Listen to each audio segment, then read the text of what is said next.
Kaylin, do your magic. Miss Joan, do I have a quorum? Yes, you do. Awesome. So I would like to call the Groton Board of Education Committee of the whole meeting to order it, and it's March 8th, and it's 6:01 in the evening. I was going to say in the morning, and I would prefer not to have this day go again. The first order of business is the approval of the minutes from our last committee of the whole meeting, which was on February 17th. That was one of our attachments.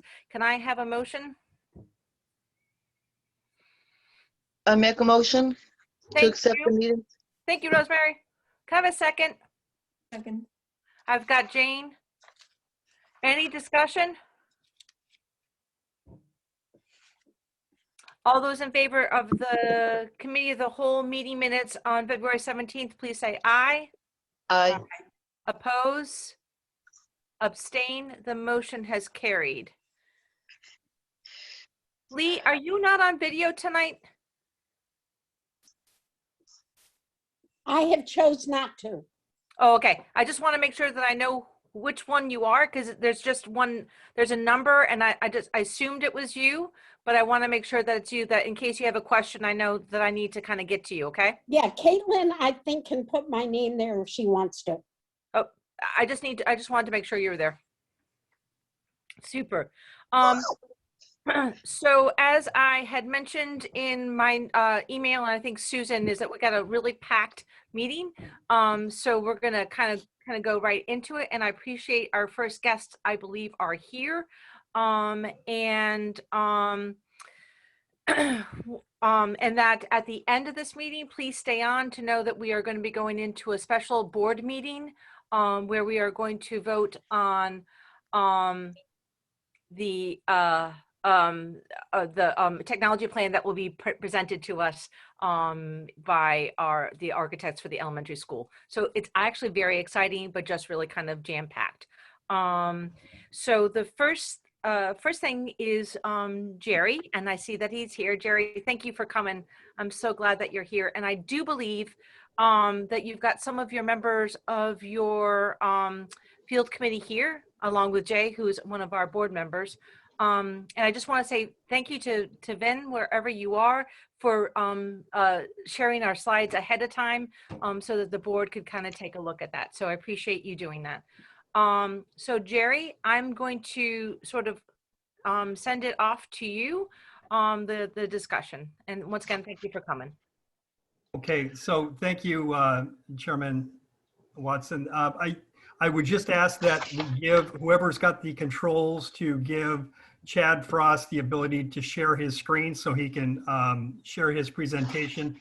I'm really not going to say much other than to introduce the chairman of our Athletic Fields Task Force, Frank Narosky, and he'll take it from there. And just give Chad Frost the ability to share screen, please. Thank you. That wouldn't be me. I have no technology skills. Yep, he has permission. Awesome. Chad, you got it. All right, thank you. I am looking for it right now. The share. Chad, did you want me to open and then while you're finding it? Yeah, yes, why don't you go ahead and I will, I'll try to get it pulled up on the screen. Okay. Good evening, Madam Chairman Watson. And I am Frank Narosky, the chairman of the Athletic Fields Task Force. And I would like to thank the Board of Ed for having us here tonight to present. Our task force members include various stakeholders from the schools, our sports leagues, the Board of Ed, Town Council, RTM, and other interested groups. Speaking tonight for us, as we mentioned, will be Chad Frost, who is a member of our task force, and also from Kenton Frost Associates. He does this type of stuff for his day job, and his help has been instrumental in getting us through what we're doing. We also have Jerry Loken from Groton Parks and Rec, and Vin Vericchiano, the Fitch High School AD. He's also here to respond, and he'll be here, and he sent you the slides already. As you may have seen in the presentation and the video that were sent to each of you, the AFTF presented our findings from a year-long study to the Town Council in January. There's a broad consensus that Groton is behind the curve in terms of providing athletic fields, and the town council directed the ATF to move forward, and we're analyzing the following issues: cost of the project, prioritization of the fields, and analysis into the pros and cons of natural grass versus synthetic surfaces. Our analysis will include cost, maintenance cost, initial cost, safety, and environmental impacts. We also learned during our discussions that we are also woefully behind in other issues, including disabilities and gender equality. So here's Chad Frost, who will provide a quick overview of the ATF findings on proposed solutions to the Groton athletic field shortages, and then we'll be here to take questions afterwards. Chad? Thank you. Okay, perfect. Thank you. You should all be able to see the screen at this point, correct? Yes. Excellent. All right. I'm going to skip Very through smart. some of the history and the members, just so you have all this in your files. And just briefly, again, the history does go back at least to 2013 was the first time that Groton really started seeing a shortage of field space. A number of studies and plans have been done between now and then, with one of the most recent ones back in 2014 with athletic fields need assessment. And I'll just point out there that at that point, we also hired an economic analysis to be done and found that if we were to build fields in a way that would facilitate events and larger, sporting events, that we could bring in $2 to $5 million annually of new economic input from those tournaments going on. So just wanted to point that out quick on a past study. Our methodology is that we went and updated the numbers from past studies, updated the needs assessment from 2020. We interviewed all the user groups that are using all the fields currently.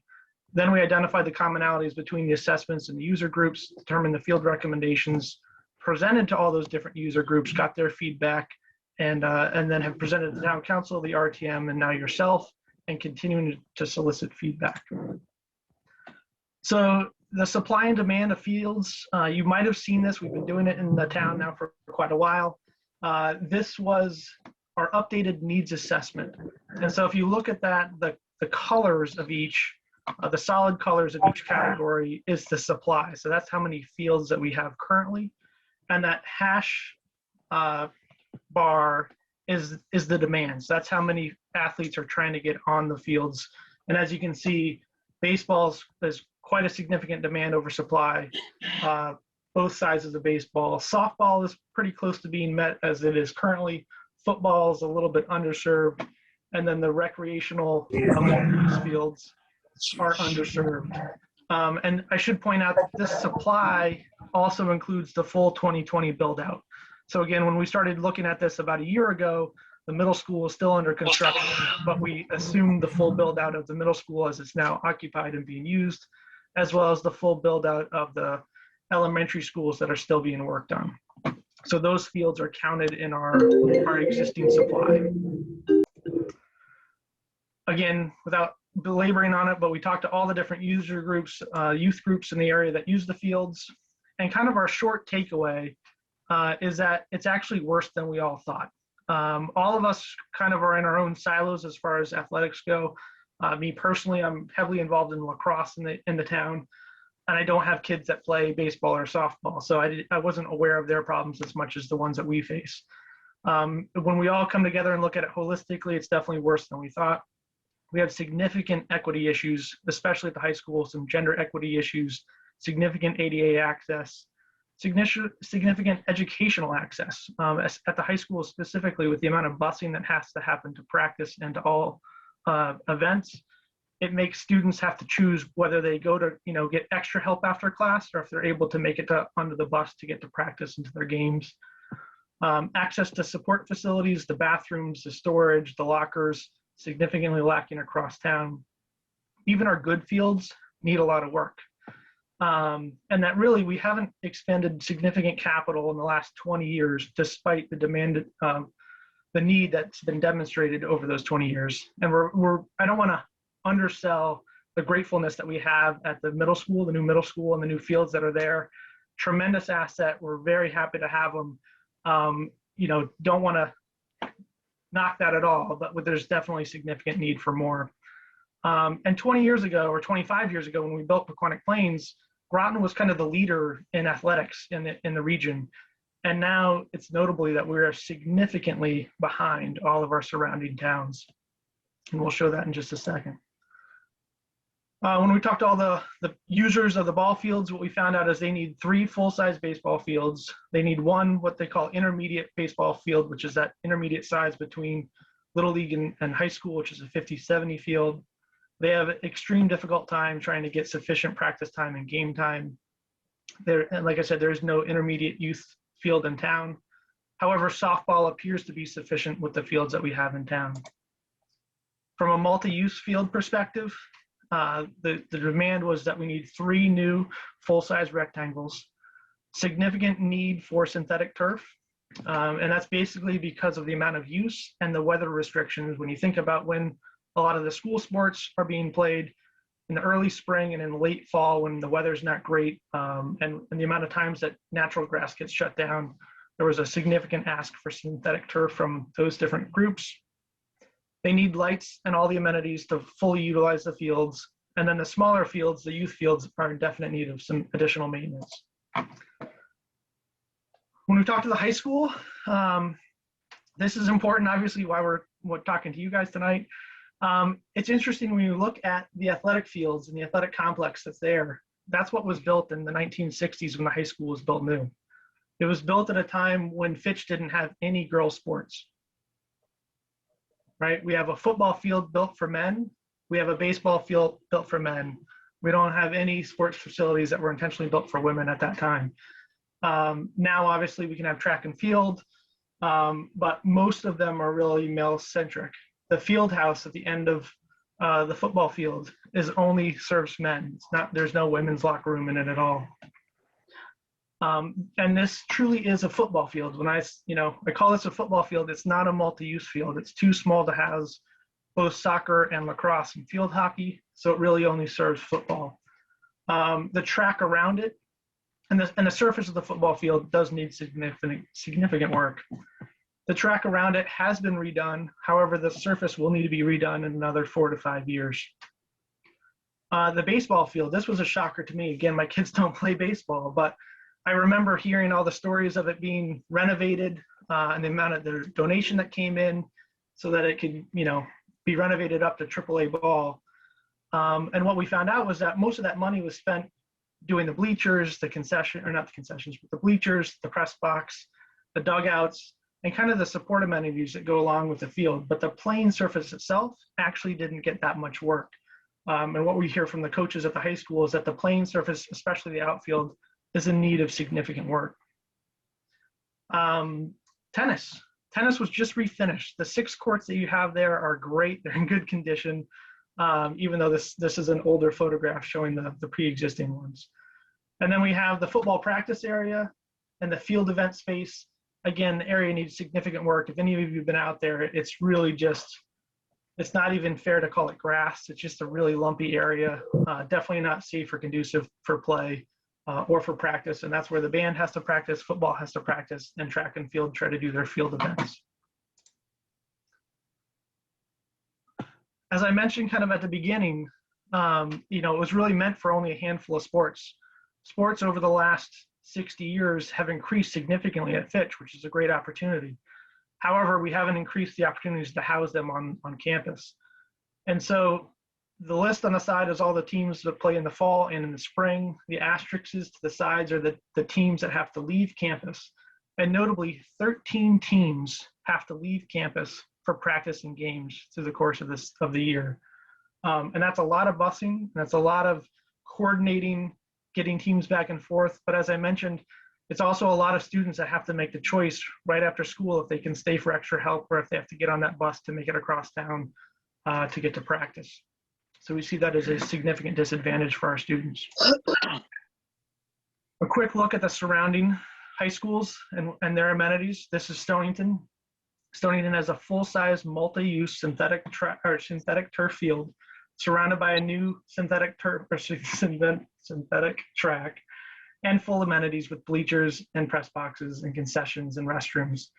They have a full-size baseball field, a full-size softball field, and they have 2 full-size practice fields and 2 smaller practice fields, as well as the tennis courts and sport amenities. In Ledyard, this is a little bit of an outdated photograph. Hopefully you're all familiar with. Ledyard kind of had a similar problem to what Fitch has currently, where they had just a football field. It was too narrow and couldn't hold other sports. This is an older photograph, but they recently, within the last year, put in a full-size multi-use synthetic turf field surrounded by a new track, updated bleachers, and all support amenities. On campus, they have both a JV and varsity baseball field. They have a varsity softball field, a practice softball field, and then they have 2 practice multi-use fields as well. Waterford, again, this photo is slightly outdated, but they have a brand new synthetic turf multi-use field surrounded by a brand new track and all new support amenities, beautiful bleachers on both sides, and all the amenities that go with it. Full-size baseball field, and what you can't see, but what's right here, what they just built is a full-size synthetic turf softball field for softball, and then they have 2 practice fields down here as well as their tennis courts. At East Lyme has a full-size multi-use synthetic turf field. They have the full-size synthetic track around it and all the support amenities. You will know that East Lyme is a little bit space challenged close to the field, but they have managed to find some dedicated places for the track and field events. They have a full-size baseball field. They have all the tennis courts, and then they have another 2 full-size practice fields and a full-size softball field all on campus. And New London, which we think might be a decent example for Groton, New London has 2 full-size multi-use synthetic turf fields, the championship field surrounded by a full synthetic track with brand new large bleachers, away and home, and all the concessions, the field house here in between the 2, the practice synthetic turf field and the main field, as well as handicap parking and handicap accessibility. And then the property line between the high school and the neighboring city park is right here along the fields. But what's great is that the city park, which holds a full-size baseball, full-size softball, and then another practice facility, basically functions like an extension of the high school. So all the high schoolers can walk through, all the trails connect, all the sidewalks connect. So it functions as one campus, and we see that as a possibility for Groton as well. To remind you quickly of the amenities that we have at Fitch, this is the field house at Fitch. That's the only, the restroom facilities, the gang shower, it's all men's, the football offices, kind of the meeting room and the training facilities. This is the public facilities at the high school, right? And I'm all for team spirit, community pride, but this is what we have. This is our public face. When people come, when our visitors come to a competition, this is the restroom building, right? And this is a photograph looking into those restrooms. This is the men's room. I'm standing outside in the public space. As the door opens, this is the view in. You have a straight view in of all the restroom facilities. Definitely not what we'd want to have in a normal situation. Our neighboring towns facilities, again, East Lyme, New London, Ledyard, Stonington, all relatively new, full concessions, restrooms, everything up to code. At the high school, the press box, again, built decades ago, kind of cobbled together, kind of made it to keep working, doesn't meet any kind of codes now. And you can see the bleachers too. This is a good example of how you can see straight through the bleachers. That's completely against code at this point. The neighboring facilities, press boxes, just to give you an idea. I mentioned the bleachers. The amount of codes, this is just not even close to meeting the required codes for bleachers. ADA access, there's no handicap access up there. If you come to graduation and you need any kind of mobility challenge, you have to climb up some really rickety stairs that don't meet the code. The railings don't meet the code. The fall protection is just not there. The uneven surfaces, we just really need to do better than this in the town. These are our mostly surrounding. This is Stonington, obviously fully compliant stadium. You can see the ADA access. This is Ledyard, so this is the new field and a new track. and just renovated bleachers. They had quite a bit already there, but new ADA access. Waterford's brand new stadiums. And this is Fitch. This is the Fitch baseball field. So we do have one on campus. This is what they should look like. We just need them down at the football field as well. So our high school athletic needs, what we heard talking with Vin and all the coaches, was that they really need the main field needs to be renovated to be a multi-use, ideally synthetic turf field, complete with amenities, all for track and field, and a field house for both male and female, and as well as storage. They need an additional 2 to 3 fields, ideally one of those being synthetic with lights and bleachers so that we can run a primary game and a secondary game at the same time. We need a softball field on campus so the girls can stay on campus and practice and play and not have to be bussed away. We needed 2 additional tennis courts in order to house both the men's and women's at the same time effectively. The baseball field needs renovations. So the amenities for the most part are pretty good, but the field surface itself needs some help. And then also very important is the access to amenities. We heard stories of events in the summertime where there might be an all-day baseball competition going on, and the referees or the umpires have no access to bathrooms. The school's closed and locked for the day, and they have nowhere to go just to go to the bathroom. So we really need to think about amenities and access both during the season and then in extended season when other people are using those fields. So to summarize kind of what we did, talking to all the different user groups, including the high school, we think the addition of lights, restrooms, storage, scoreboard, and bleachers at the new middle school are very important. And we understand that there's a process already in the way to get the lights and possibly scoreboard and possibly bleachers there, which we think is fantastic. We fully support that. We need to upgrade Fitch football into a multi-use field, full of synthetic for all sports. When you think about how many more sports could use that one area is significant, and upgrade all the amenities. We need to renovate the baseball playing surface. We need 4 full-size multi-use fields throughout town, ideally most of those synthetic. We need 2 full-size baseball fields, 1 intermediate-sized baseball field, 2 full-size softball fields, and 2 tennis courts. As some of you are probably aware, we did get a letter from the Groton Conservation Associates with concerns about synthetic turf. When we talked to all the user groups, we didn't hear anybody bring up those concerns, and everybody was actually asking for synthetic turf. Since kind of going out in public and talking through this presentation, we've heard that there are some concerns about it, and we're fully aware of those and are interested in continuing those discussions because we know there are multiple options. It's not just one option. It's not kind of a gray or black and white issue. It's more of a gray issue, and we need to talk through it. I did include in here the link to the Connecticut Department of Health. They have a whole web page dedicated just to synthetic turf and the concerns that go around with it, because there are both environmental and health concerns that have been brought up. Right now, the Connecticut Department of Health does not recommend or does not have any restrictions on synthetic turf fields.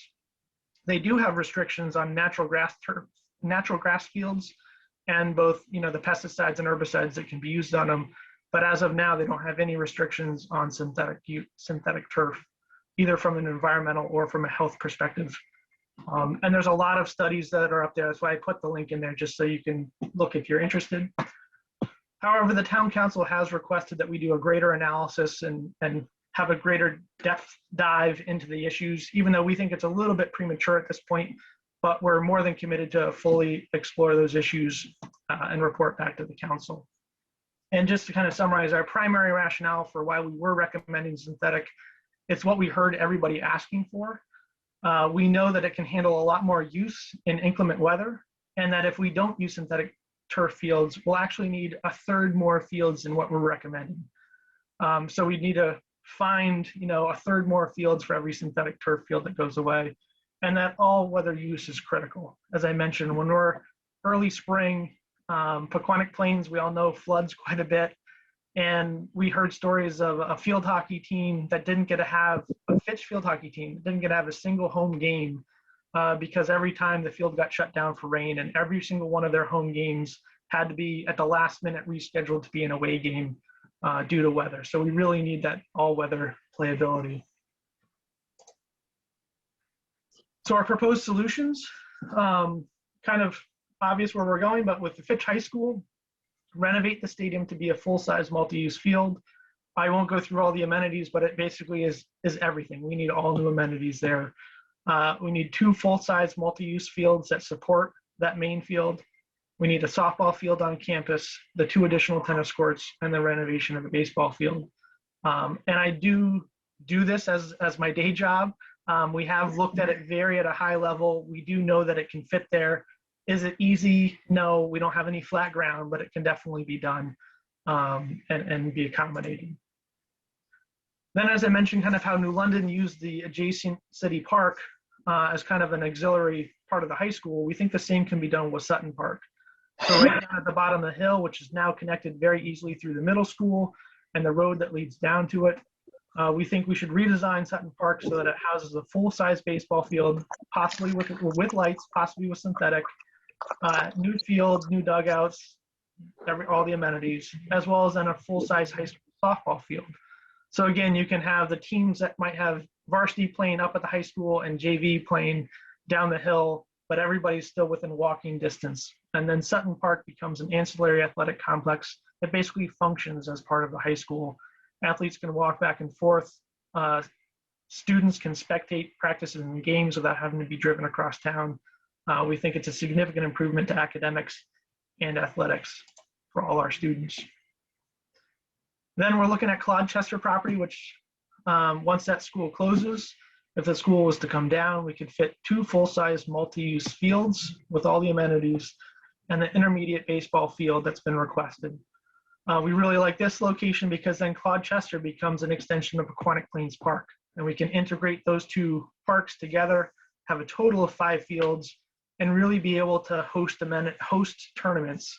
And that's where that economic impact can come from. Now I'll just skip through that. So back to the bar chart that I showed you at the beginning. This is how it would look now with our current demand if we were to do the full build out that we're requesting. And you can see that we effectively meet demand through everywhere, all the different sports. And this is the existing on the bottom and the proposed on the top. And I will point out where it looks like we're exceeding the demand, or the demand is, the supply is exceeding the demand.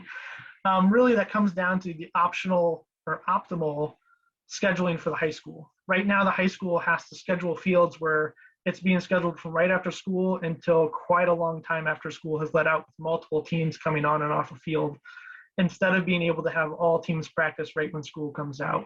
And so this analysis doesn't take that into account. It just looks at every usable hour of a field from sun up till sundown, which is what makes those anomalies happen.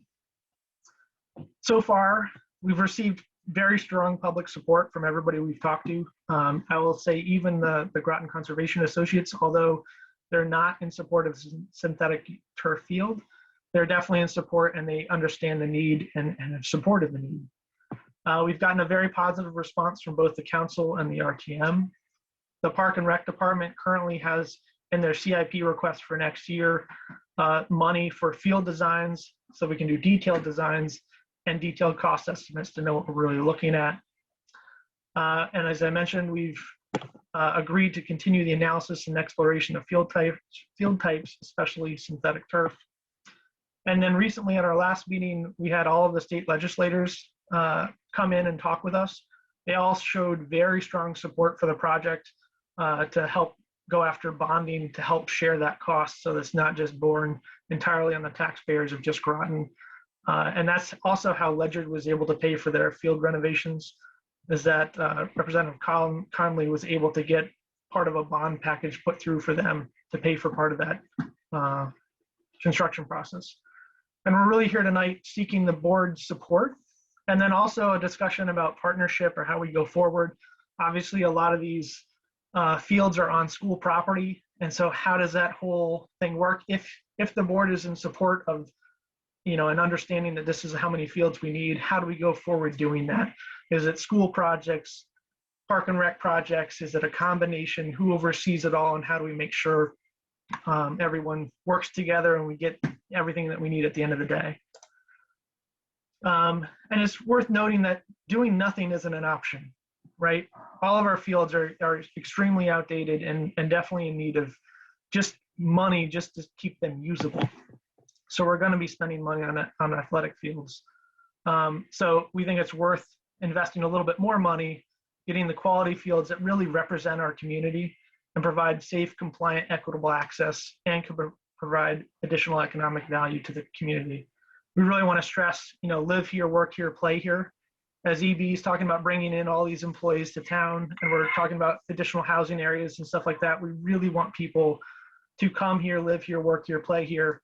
I can say personally, when I bought my first house here in town almost 20 years ago, it was because I loved seeing people just out for a run, right? I love driving by Pequannock Park or Pequannock Plains, seeing people out walking their strollers or the athletics going on. Before I even had kids, I loved how active this community was. And I think over the last 25 years, we got a little complacent with Pequannock Plains because it was such a nice asset and we didn't invest anywhere else. And so it's time to really step back in and reinvest that in the rest of the athletic fields that we need. And that community pride and quality of life really does drive economic development. And so with that, happy to take any questions.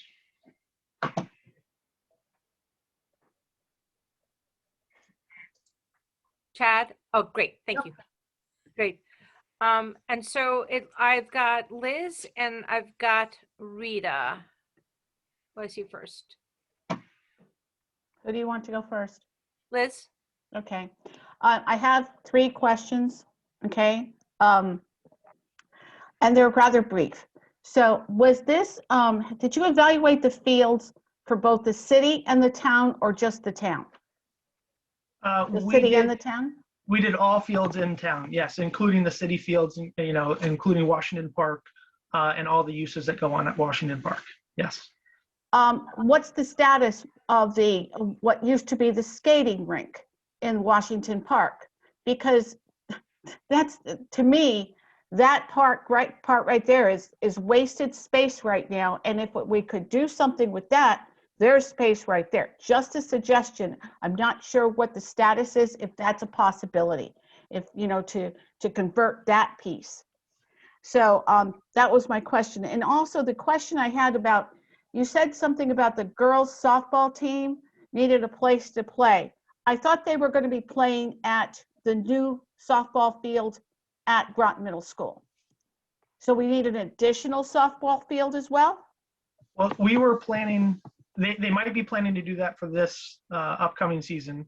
We were hoping to be able to have a field on campus so that the high school team can practice at the high school.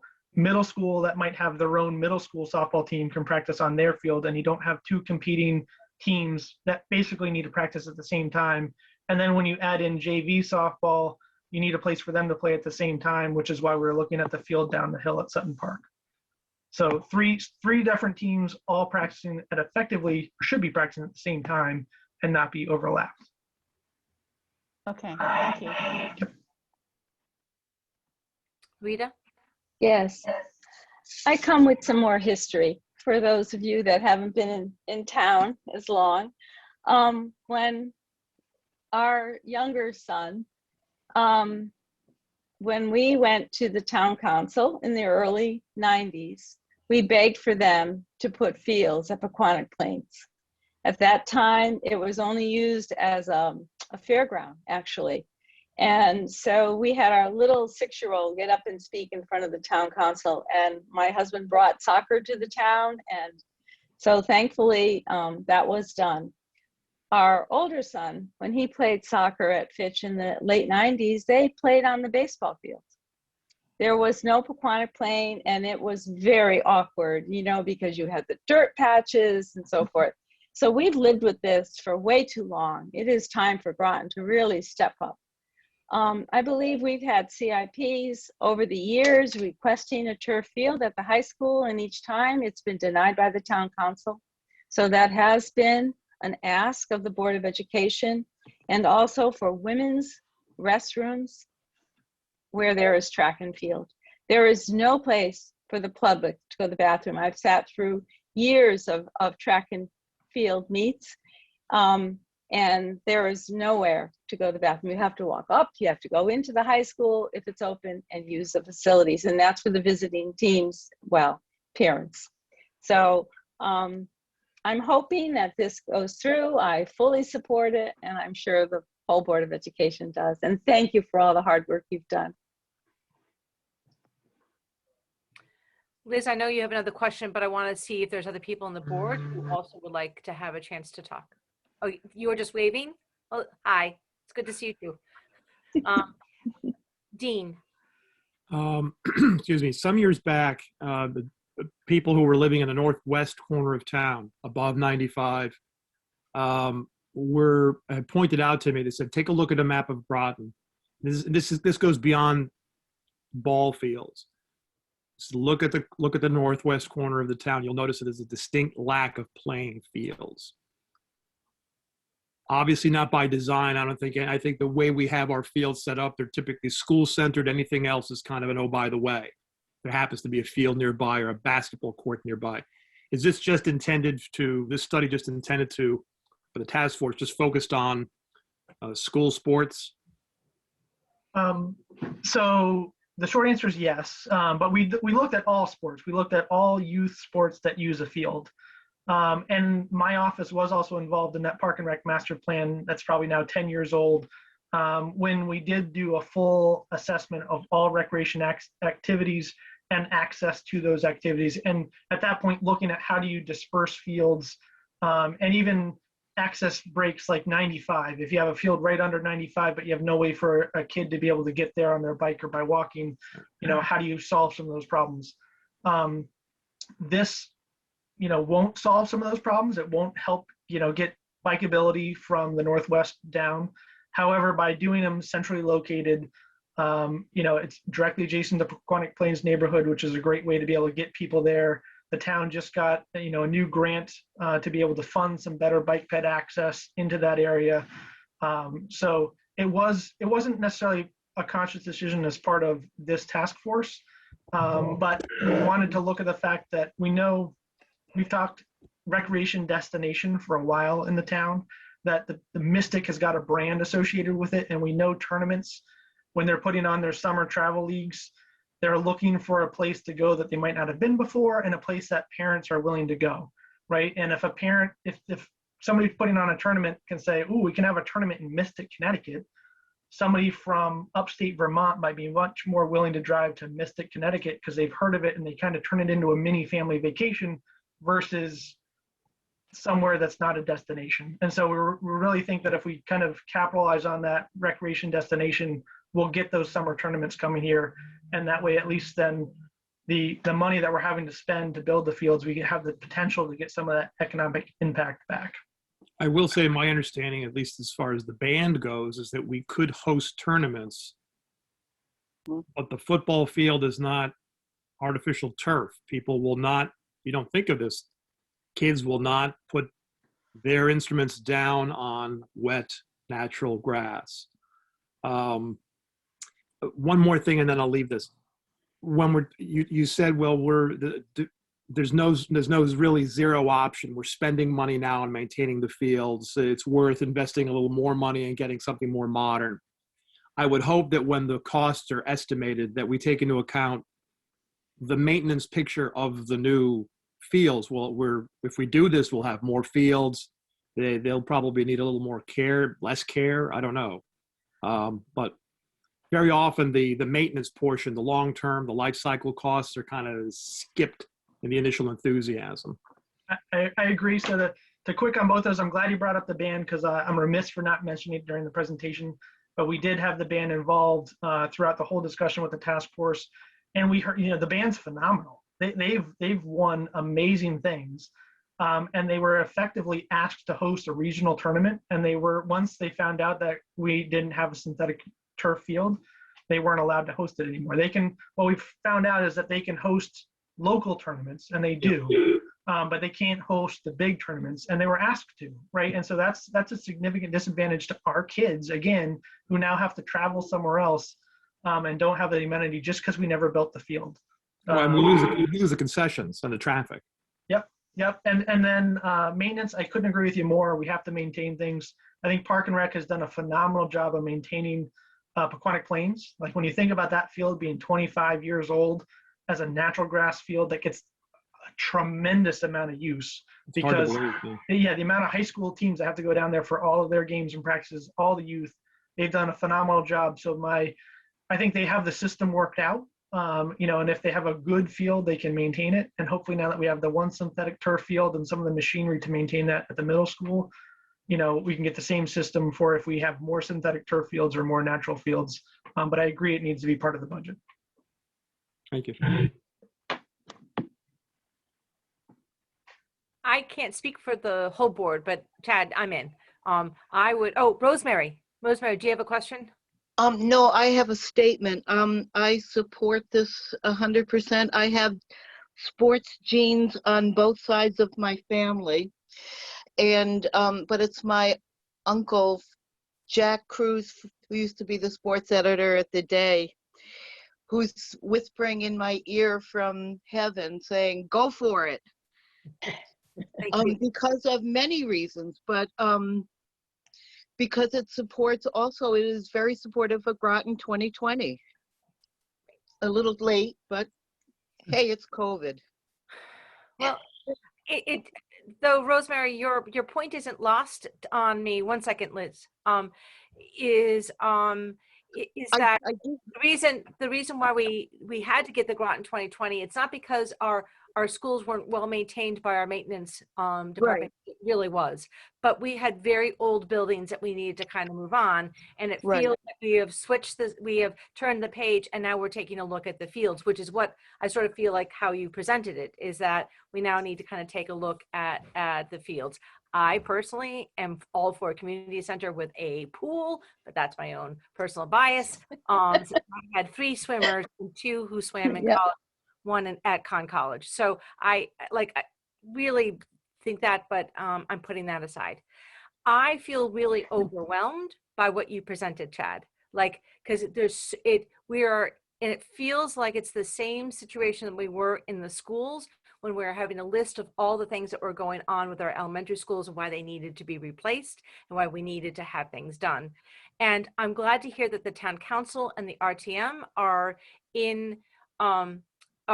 sort of in wanting to have this happen. But my sense is that unless we got a huge bond, we would not be able to do this all at once. And I guess for me, it's the understanding about what's the plan? What's like a 5-year plan? What's a 3-year plan about how do we move this forward so that we can then take a look at sort of financing, and we could put in the CIPs for whatever that is. But I think it would be much better if we had RTM, Town Council, and Board of Ed working together around funding around that, because the Board of Ed owns the programming that happens, but we don't own the facility or the field. And so in terms of that, it's the need to do that. And Jerry, it looks like you need to clarify a mistake that I have made. No mistake there. But just maybe a little, that's the same questions a lot. The question that you were just asking was the same question that the town council asked us. What are the priorities? And so we can maybe phase this out. And to be honest with you, the task force has looked at that quite extensively and come to the conclusion that doing it through a CIP piecemeal, we're never going to get there. That's right. And so I think most members, and I guess I'm not going to speak for everybody on the task force, but most members of the task force view this as a bond issue where the town steps forward and says, this is an issue in the town that we want to address. It does get a bit complicated because a lot of the work is happening potentially at the high school, and then the other part of the work is happening at parks. Some of that funding is reimbursable perhaps by the state, and the Board of Ed might be more successful than the town in general in getting funding for those projects that are related to the high school. So yeah, I think yeah, CIP projects, I just don't think we're going to get there. But your Yeah. point is very well taken. I guess for me, it's the sort of what's the next step, right? And so you presented it to all the bodies, and you've gotten public input, or you have or have not. But like, I always feel sort of like time is a wasting. So what's the first step? Is the first step is that you get members from each one of those bodies together again. Is it a different task force? Where where we're looking at sort of delineating what are the needs, what needs to be addressed first, and then looking at the funding sources. And I guess for me, I need structure, or some scaffolding around it, because I am like I am like breathing like, oh my God, there's so much that needs to be done, and I would love for a wand to just be kind of waved, and all of a sudden we have what we need. That is not going to happen. I have lived in Groton, not my whole life, but I have lived in Groton long enough to know that doesn't happen that way. So I see that this time, Jerry, this was just really informational. That I think that the board now sees that as an issue. Rosemary, I got you in 1 second. And Liz, I'm doing Liz and Rosemary because that's the order that I have, unless there's someone who has not come on the board that has spoken yet. But I guess for me, it's tell me what the next steps are, so that we can then put people in place that need to be put in place to have those larger discussions. Because it looks to me like we're now, and now that we have Vincent, who is not just the athletic director for the high school, but he's also doing the campus of the middle school and high school campus. Just want to make that clarification. Because I think that that's going to help us, because it is a campus. We are talking about a campus, and what is our campus field needs. So I'm being a little bit of a stickler on that. So I think that that's where I'm going with that on Jerry. I'm gonna recognize Lee. Do you have a comment or question? Andrea, Jane. I do not. Okay, thank you, Lee. Jay, I know that you are a member of this task force. Yeah, I just wanted to mention this was discussed extensively about making this into a 5 or 10 year plan. And I have to agree with Jerry. I mean, I think this the idea is we got Vin involved. We got Rich Costa, who's on tonight, who has a wealth of information. If we approve this concept, I think the idea was the town was going to look at how it would be financed as an overall project. Because I agree with Jerry, we've tried CIPs over the years. It just didn't work in a piecemeal fashion. And I think the other thing that was made clear during this was, maybe there are other funding sources through the state or through grants. So Groton needs to just say here are our needs. And they went extensively. They spent a year talking to all these stakeholders about what the needs are. I mean, this was not just 1 or 2 meetings. They really did their due diligence. And then Chad brought all this together with the plan. So I think they're just looking for the board to agree that this meets our needs. And then it goes back to the town council for them to decide on the funding mechanism. But I just want to recognize, all these folks. They've worked really, really hard with Frank chairing the group. And I think we've come up with a really good plan. Thank you, Jay. Andrea or Jane? I know I shouldn't say this, but you're looking at a girl who never went to school on Tuesday afternoon throughout junior and high school, because that's when we had gym. I got cut my senior year in the last week of school, so I faced a reprieve. But I am totally behind this. I am totally for this, and we need to move forward in one package and go for it. Go for it. Jane? You're muted.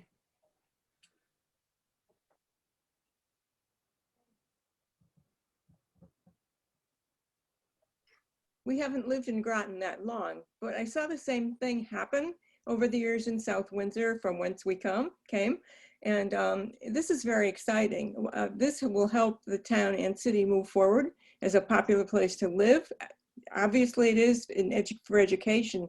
And this is kind of a gap in the movement forward. This is very important. I would support this totally. Thank you, Jane. Liz? I think, Jay, you addressed my question was about, I mean, of course, I'm like 100% and plus behind this, absolutely. But I want to know, the bottom line is, funding. Who's going to be responsible for that? And I think, Jay, you answered my question. So I just wanted to say thanks, Jay, because that was my big concern. Okay, do we have to add money to the budget now, seeing we just gotten it to a nice 0%? I was like, oh my gosh, now what's the impact? What's the financial impact? So thank you.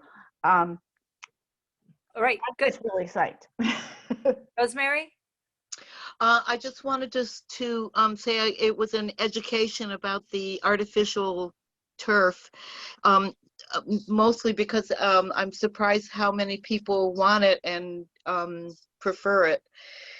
So I would like to know a little bit more about that. But the advantages and disadvantages, especially long term. But I'm, again, 100%. And it will also help one of our deficiencies, which in the high school really reflects the community, which is we need more opportunities to get physically fit. I'm not saying that as someone who is physically fit, but we do need to be, and we need to encourage it, and we need to be more out there encouraging it for everybody. So even it's fat old ladies. I have a quick question for Vin. When do the girls at Fitch, when do they play tennis? Is it in the fall? Everybody hear me okay? Yes. Yes. Okay, good. I just unmuted for the first time, so I hope.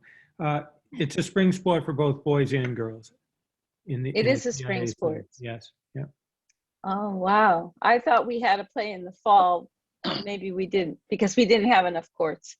And we also lost 2 tennis courts at Cutler with this renovation of building a new middle school. So it really makes sense to add 2 more to the high school since we lost 2. And there's one more park that you didn't mention. I believe it's Farquhar Park. And there were 2 tennis courts there at one time. I'm not sure they're still there off of 117. Are they still there? Yeah. Are they maintained? Yeah? Yeah. Okay, good. Thank you. So, Dean. Yeah, I wanted to say, and Jay already said it too. I tend to agree with Jerry with respect to funding, even though that's not it's not going to be on our plate. Yeah, a series of CIPs. Even if you had all the bodies committed in 1 or 2 years, a series of CIPs may not do it. You're going to have to present it as like a road project or a school project or the animal shelter or something like that. That's right. In which case your sales job is not to the town officials, your sales job is to enough of the public. Again, my advice is the school projects have to come in under budget, and we have to send up the balloons on that one and say, see how well we managed your money on that one. Oh, by the way, there's another little thing you ought to consider to make this package complete. And because whatever it is, it's not going to go in the school budget. This is going to be a huge, not huge like the schools, but it's going to be a relatively large, I imagine, capital item. Yep. But I'm just thinking ahead to what the sales job is going to be to the public, who definitely is not tuned into this, seeing as a lot of officials already are not tuned into it. Imagine the public. Dean, really good point. And maybe when you guys get to that point, maybe to get that group that did the referendum for a middle school and 2 elementary schools in the same referendum and same project, that might be a really good way of finding out what worked for them, because it was the first referendum that got passed on the first time. So that would be an interesting piece. Jerry and Frank, Frank as the chairperson of the task force, and Jerry as the town staff. I just wanted to say thank you very much for coming and doing the presentation. I think you have, this is not a voting meeting, but I think that you've heard from every single member, or just about every single member, to say that we are absolutely in support of that. Let's move forward as we can. And I'm, I'm looking forward to hearing about how this kind of not gets broken down, but how this gets scaffolded so that we can present it to the public. And I would be more than happy to be one of those people that helps get the word out about how to make this happen. But thanks again so much for spending an hour of your time with us on a Monday night. Thank you very much. Thank you very much. We appreciate it. All right. Thank you. So we're going to move on. Susan, is Steve Mansfield here? I just don't see him. Yes, he's been here since the start of the meeting. He's Oh, here. oh, good. Steve, you got to hear a little bit about how we want to improve recreation and physical activity. Yeah, it sounded great. I really appreciated being on the call. I will give everybody a warning. I'm unfortunately now in transit, so I hope you can hear me okay. We can absolutely hear you okay. So Steve, and probably Susan probably would be best to kind of start the conversation, but since my mouth is open, I'm going to continue. We really just wanted to hear, we had been, as obviously as a school board, we've been thinking a lot about school safety around COVID. We are very appreciative of the fact that you have been an active participant throughout the whole experience, but also the reopening committee specifically. And I didn't know if I think that the board just kind of wanted an update about what's happening sort of in the town, in the district. Am I missing anything, board members? Susan? No, I think Steve was going to give you a brief, and he really reassured our committee about the safety protocols, and especially now that, I got my vaccine this weekend at Foxwood and saw so many of our colleagues there, and Steve gave us another update of more vaccines being delivered next week, and I sent that right out too. So I'm feeling very confident that, we're getting through this. So Steve, I'll let you go on after that. That's my intro. Thank you, Susan. Great, thanks everybody. And I'll start by saying I agree with Susan. I think things are going really, really well. I'll start with an overview of what's going on in our respective communities. As you probably know, Ledgely Health District covers 10 municipalities between Rhode Island and the Connecticut River. And although every municipality and every school system does things a bit differently, the trends are what's most important. That's what we look at to make decisions, decide what is most appropriate for our students and our staff and so forth. So the data looks really good. We've had 6 weeks of significant decline in new cases and hospitalizations throughout our district. We've also not received any reports of COVID-related deaths within our jurisdiction in the last 2 weeks. And that's really great to hear. Unfortunately, one of my jobs is to notify our chief elected officials whenever we have fatalities associated with COVID. So when our public health nurses reach out to me and say, Steve, nothing to report this week, it's definitely a feel-good thing on a Friday afternoon. Most Ledgely Health District schools are moving into a more in-person learning model. And although we're really just at the beginning of this implementation of this new model, both the community and school-based infections among students and staff have remained relatively constant. So we're hoping that doesn't change as we move forward. There are obviously a lot of curveballs that could come our way, but I think we're hoping that things remain level or continue to decrease as we've seen with the data. Contact tracing remains a really big part of what we do day to day. We have, 3 full-time contact tracers and also a cadre of state workers who can pick up the slack if we get overwhelmed at the local level. But it remains manageable, our contact tracing activities, and we're cautiously optimistic that the trends will continue. I mentioned curveballs before. So one of the biggest ones are the new variants of COVID. We don't know what that is going to look like in our jurisdiction. We don't know if, how, and when it's going to manifest itself. So if we have new variants in our jurisdiction that cause COVID-19 to be more transmissible, obviously we would have more cases in our community and probably more cases in our schools. And that may change what we do in terms of the learning models, in terms of sports and so forth. But we won't know about that. And so far, so good. We haven't seen that in our communities, having any significant effect. So the other curveball that we were just thrown by the governor's office were the easing of all the COVID restrictions. And that's pretty much across the board. Travel restrictions are now voluntary rather than mandatory. There are no longer, I should say, as of the 19th, they're voluntary and not mandatory. There are no penalties associated with it. And I think human nature being what it is, and the fact that everybody's been cooped up for so long, I don't think a recommendation is going to have much of an impact on people's travel. So I think people will begin to travel more after the 19th, despite the recommendation. Also, the restrictions on businesses has been relaxed pretty dramatically. There are no longer occupancy restrictions in restaurants, for instance, although social distancing still has to be employed and appropriate mask wearing is still mandatory. There are no restrictions on the number of people who can go into businesses. So that's something that could affect our community-based transmission and subsequently our school-based transmission. So we're keeping a close eye on that. Vaccinations. As everyone is aware, last week Governor Lamont announced a new plan for prioritizing vaccination of our residents.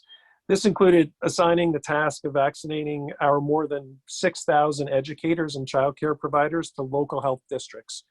I'm smiling as I say that because I think it's important for everyone to note that we became aware of this assignment from the governor's office to local health districts on the same day that the media did, which, as you can imagine, resulted in my organization being inundated with calls from newly eligible childcare providers and teachers asking, where and when can I get my shot? We weren't 6 hours into the allowance to vaccinate educators, where we had dedicated 3 of our staff members at Ledgelight just to answer the phones and give them updated information. So as always, we encourage the Department of Public Health and the governor's office to give us heads up when things are coming down the pike so we can put in place mechanisms to deal with it, not the least of which is the IT infrastructure in Connecticut. It was absolutely not prepared to have tens of thousands of people become eligible overnight. So that did overwhelm every registration system, Ledgelight, Hartford Healthcare, the Yale Health Systems. Things are smoothing out now, but I think we learned something. We have to ease into this. We can't just say, let the gates open and let everybody in, because our infrastructure wasn't designed to have tens of thousands of people trying to register for the same vaccination clinic in the first hour. Of course, everybody wants to get their vaccine as soon as possible. So although we weren't ready for a lot of the things in the tight timeline, we were prepared to make sure that we could meet the challenge. We've been meeting regularly with our vaccine partners in Southeastern Connecticut, Hartford Healthcare, Community Health Center, Yale New Haven Health Systems, and a lot of others. We've been meeting weekly for a while now. So we did have a draft plan for vaccinating educators that we were ready to implement. We didn't know if it would be our responsibility, but we figured we better have a plan in place in case. So in cooperation with the Mashantucket, Pequot Tribal Nation and Hartford Healthcare, we were able to roll out our plan within about 24 hours. Of course, there are always glitches when you're trying to rush something through, but it worked really, really well. And fast forward to today, yesterday, we were able to vaccinate more than 1,000 educators and childcare providers. And we have 2 more clinics, as Susan mentioned, available this week, where we plan on vaccinating another 1,500 educators and childcare workers. So that's great news. I can't say enough about working with Hartford Healthcare. They're really, really great partners, and it makes everybody's job a lot easier. And when I toured their clinic yesterday, with their director of operations, one thing they have over us is room. If you haven't been to the clinic, it's on 2 floors. It's really an optimal space, plenty of room for registration and vaccination. And as you're probably aware, if you've been to any clinic, there's a mandatory 15-minute wait period after you get vaccinated where we need to observe you and make sure there are no adverse reactions. They have plenty of room for that. So it just makes the whole job that much easier when you can spread out, and obviously you want to social distance as much as possible. Let me see what else. Oh, I should mention Chatham Health District. Russ Melmid is the Director of Health in Chatham Health District. He's my former epidemiologist. We have a very good relationship. He reached out to me. I get my days all mixed up now. I'm sure everybody else has the same complaint, but reached out to me a couple of days ago and said he had a couple hundred vaccine appointments that were unfilled. So we reached out to our school systems and said, hey, if your populations that are eligible are looking for a vaccination clinic, we have one tomorrow morning. And at least a couple dozen teachers from Groton school system were able to take advantage of that clinic. So it's just a good example of the cooperation that we have in Eastern Connecticut. Overall, the feedback we've received from our educational partners has been great. I've received a ton of emails and phone calls thanking us for the efficient registration and vaccination process. So that's great to hear. I think in the very beginning, people were nervous that they weren't going to get their shot quickly, or if they didn't act very, very quickly, that they would be at the end of the line and perhaps not get vaccinated until much later on. But so far, all of my school systems have reported that they're hearing very little from their staffs, and their employees about not being able to schedule a vaccination. So that's really great news. I should mention also that our partners at Uncas Health District established a very similar arrangement with Yale Healthcare Systems, and they participate in these weekly calls that I was describing before. So we all collectively have this plan. We decided to partner with Hartford Healthcare, and Patrick McCormick at Uncas decided to partner with Yale just based on the number of people and their capabilities. We happen to have a lot more people in my jurisdiction, and Hartford Healthcare had the resources, at least in the short term. They were able to provide more vaccines in a short period of time. So we've got it pretty well covered in southeastern Connecticut, and that's a really good thing. One other thing, really an ancillary benefit of having Hartford Healthcare assist us with all of this work is the fact that because they do the actual vaccinations, we do the coordination and we help everyone with the registration and do the outreach to all of our educators. But they do the actual vaccinating. So that frees us up to utilize the relatively small amount of vaccine that we're receiving to focus on our local vaccination efforts on underserved populations.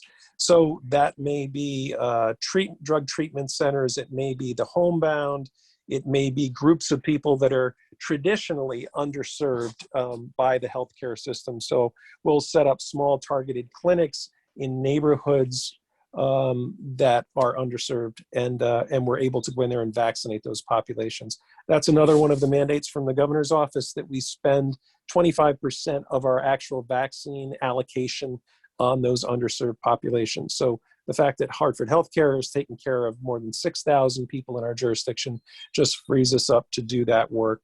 And we do that work utilizing our strike teams, our mobile strike teams, which we've been drilling and exercising for more than a decade now. So we actually set up our mass vaccination trailers and trucks and go right out into the community and deploy our Medical Reserve Corps members and our staff to get those populations vaccinated. I know that's a lot of information, and believe me, off the top of my head, I think I covered most of it. But obviously, if people have questions, I'm happy to stay on the line and try to answer them as best I can. Thank you very much. Rita. Steve, what is the proportion now of people at Hartford Healthcare receiving J&J as opposed to Pfizer and Moderna, which is, it's the quicker turnaround in terms of the 2 weeks with the one dose? Right. So we don't have any control over what we get. The allocation committee at the state level determines what vaccine providers get what specific vaccine. So across Connecticut, public health departments receive primarily Moderna. There are a few exceptions to that, but with the introduction of the J&J vaccine, We have only seen 200 doses of the J&J vaccine. We utilize that when we go into the communities to vaccinate the underserved populations. For instance, the homeless population. You may be able to go give them one vaccine and never be able to find them for their second. So we utilize that very small allocation for those populations. I don't know what Hartford Healthcare has received, but I know that they are vaccinating our educational employees and our childcare providers with the Pfizer vaccine. So the actual vaccine delivery is out of our hands, but Hartford Healthcare is getting the Pfizer vaccine. We're getting Moderna. They do have the ability to use both Moderna and Pfizer if they need to, but from a logistical perspective, we've learned it's much more difficult to handle from a pharmaceutical perspective to handle two different types of vaccines because they both have very separate and distinct refrigeration requirements, setup requirements, draw up requirements, and so forth. So if you go to the Mashantucket Tribal Nation to get a vaccine, you'll more than likely be getting the Pfizer vaccine. Thank you, and thank you for everything you've done to have help our educators, our custodians, our help, and everyone connected with the schools become vaccinated. Thanks. Thank you. Actually, just to partner with our school system the whole pandemic, Steve, your guidance has been amazingly, and I probably have not slept in the past year, would be my guess. We're actually getting used to it. My staff and I we laugh a lot. We have to laugh a lot. That's, it's a prerequisite, especially this far into the pandemic, but it's really the new normal. It's, we all want time for ourselves. I want to go ride my mountain bike with all my friends. I haven't been able to do that yet, although I have received both vaccinations. So I'm really eyeing that up. The sooner, the better. But it is the new normal, but there's a light at the end of the tunnel. And that's what I keep telling everyone. And I see it every day. We see it in the numbers and the statistics. And I think that optimism is contagious. So yeah, I'm really looking forward to this pandemic winding down. Heary. Well, I can't thank you enough, Steve. You've been right by my side. And Dr. Grenier said, whatever you do, make sure you meet Steve Mansfield right away. So you were one of my first calls. Well, he said the same thing to me, Susan. He said, I know Susan's going to give you a call, but make sure you contact her and make sure, we're all on the same page. So that's good news. He's always watching out for us still. Yep, for sure. Steve, once again, thank you for your time, for being with the board. This was I'm so excited that this was your conversation, because a couple of weeks ago, or maybe a month ago, I never knew where we were going to be, right? With what was happening and especially with the surge that we had in January. So the fact that you're talking about, we've got lots of our staff vaccinated, we have actually going back to school plan that you've been part of, and that you're telling us that there is light at the end of the tunnel. I'm glad that we waited, because this is such a much better message than what we would have gotten a couple months ago. So thank you so much. You're very welcome. And everyone, please, if there's a question you think of after this meeting tonight, don't hesitate to reach out to me directly. That's what I'm here for. Thank you, Steve. You're welcome. I'm going to sign off now. I do have another meeting in about 15 minutes. And you are free to roam the country. See ya. All right. Thanks. Bye-bye. All right. Wow, that was a lot of information for the past hour and a half or hour and 15 minutes. And so, Susan, I don't know if you and Rick want to sort of introduce the board to our next group of people. That would be great. Okay. So more good news, our schools are being built, and I'm going to let Rick kind of orient us, because we will be voting on a technology plan. But the board had also asked if the architect, and I see Joe Banks is here on the call, could take us for a virtual tour in these buildings. This is so exciting. We haven't actually been in the buildings. I can't wait, for the real tour. But so I'll let Rick orient us, and then Joe can take us away on the virtual tour. Okay, well, thank you, Susan, Madam Chairman. I'm happy to be here again with you folks. You've asked Joe, our architect, to come talk to you about what's going on, show you some of the renderings again if you haven't. He can do some explanation. I've also brought Kelly Nelly, who's the project manager for both those schools. We're less than 4 months away from completing them. We're looking at the process of establishing some tours starting in April, if you will, because the majority of the inside of the building will be finished, and Kelly will be setting up a schedule and pass that on to Sam so you folks know what's going on. They'll probably be on a Thursday afternoon or something, and if there's something we need to do specially, we certainly can do that. And again, this is the first part. The second part, we'll deal with the technology. Just to bring up the speed, we're issuing all the documents to purchase the furniture in the next couple of days. So we'll start that. We're right on track, good schedule for that. And the completion of the buildings. I think we're in a lot better shape than we were, if you will, at the middle school, but things are moving along. And if you drive by the site, certainly you can see that. And the outside of the building's nearly finished and they're working on windows. So I'll turn it over to Joe, and Kelly can answer any questions about the construction side of it, and I can answer the questions about financial or fill in otherwise. So Joe, if you want to take it away, be my guest. Sure. Yeah. Well, first of all, good to see everybody again. It's nice to see the same faces throughout the project, which is going on for years now. So I'm just going to try to reorient you guys briefly using some of the renderings that we did in some of the previous presentations, just so that you see, kind of the main parts of the building. I can walk you through how they work. And then we've got some photographs of actually outside and inside of the building to show you the progress that's happening there. First of all, everyone can see my screen? Yes. Okay, good. Thank you. The building that's on the screen is Cutler. So this was a three-dimensional rendering that we did, probably like 8 or 10 months ago. We've been using most of our time getting the building built as opposed to doing new rendering. So this is what hopefully you all have seen before, but I wanted to just walk through the main parts of it, and then I'll show you the plan of it, and then I'll show you West Side, the same thing.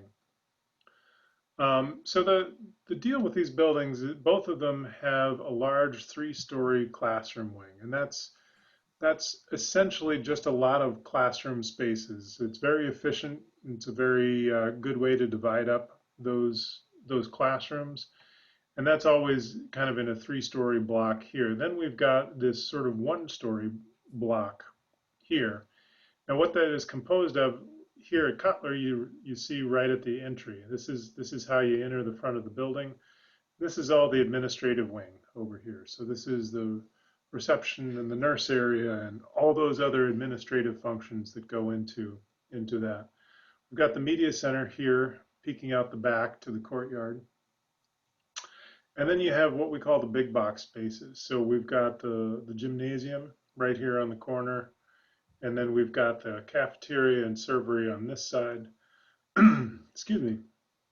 On this side, we've got a few art rooms and also the boiler room and so forth. And I'll show you all that in plan here. So this is what all this looks like in plan. I wanted to show you the 3-dimensional first so you kind of get an idea of where everything's located. This is that administrative area I was talking about, the media center. We've got arts and music here. This is the boiler room. This is the gymnasium, and this is the cafeteria and servery here. And then over on this side, you have that 3-story classroom building, if you will.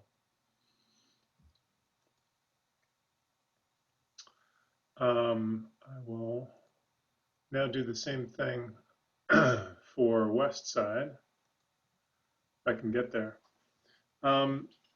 So you may feel like you're looking in the mirror with this one, and that's on purpose. So the way that we built West Side is very similar oriented to Cutler. So the programs are very similar.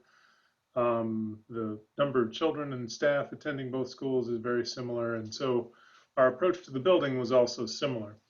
Difference being on west side, we have about a 35-foot drop from the road down to where this classroom building is. So this classroom building sits a little bit lower in the landscape than it does in Cutler, but it too is a 3-story building here with the classrooms here. You have this little connecting bridge between the main 1-story area and the classroom. This is the administration area. Again, you get the administration eyes on the front door right here. This is the gymnasium, again, oriented very closely to here. We know that's important, as well as the cafeteria and the servery back here. These in this configuration, these are all art and music rooms, and the boiler rooms down here in the basement of the 3rd-story building. And the way that that looks in plan, whoop, there we go, is this. And you can see they're basically mirror images of one another. This is the arts area that we talked about here. Whoop, doing the wrong series of clicks here. The administration, gym, cafeteria, etc. Are there any questions or anything at this point in terms of the buildings and how they're configured? I'll go through you, Madam Chair. You would think I would have gotten used to this, Joe, after like a year of like seeing which the boxes are. But do we have other people? This is just like amazing. Like I'm just like, wow. Vita, do you have? Yeah, I have a couple of questions. How long is the walk for children that are in the far end of the classroom building to go to the library or to gym class or to the to the cafeteria? And how is that handled for someone that is handicapped? Mm-hmm. So I'll answer the first question first. So we have an elevator in the building on the Just one? 3rd-story side. Just on the 3rd-story side, yeah, right here. You can see my cursor. Okay. Here. Yeah. So that's right in the middle of this. So that provides access up and down that 3rd floor, that 3-story building. And then there's a connection in both buildings, one on the 1st story and one on the 2nd story for west side, and the 1st story is on Cutler, and that connects to this area, which is the arts and media and gymnasium and so forth. But I thought it was 3 levels. Let me clarify. I think probably in 3 dimensions is the place to go. Yeah. Right. So this is Cutler, right? So we've got that elevator on this side, accessing all 3 floors of this, and then we've got access all along the 1st floor here. This is all 1-story space on this side, even though. And about how long would it take a child though to walk? Let's say a kindergarten class to go from down there all the way through here. I mean, it's quite a ways, I would think, for some little children.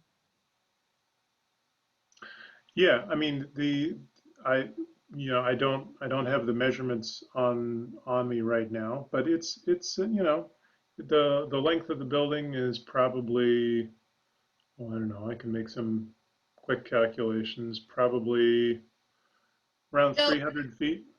Joe, I Kelly?